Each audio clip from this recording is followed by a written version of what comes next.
Find the cube root of 1 into 61 divided by 64.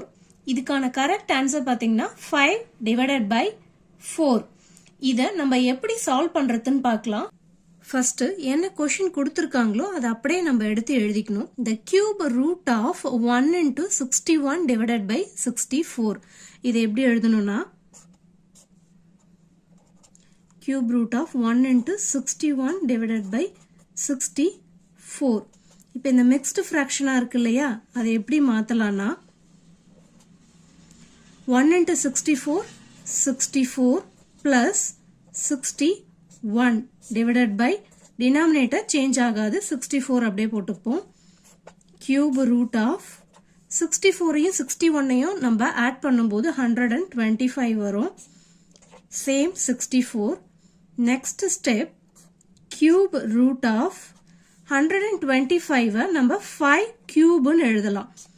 64 4 cubeன்னு எழுதலாம். 5 into 5 into 5 125. 4 into 4 into 4 64.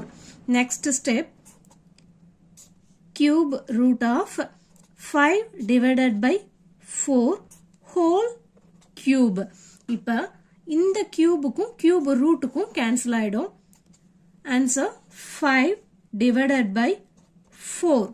இதுதான் நம்மளுடைய option. Option C 5 by 4 is the correct answer.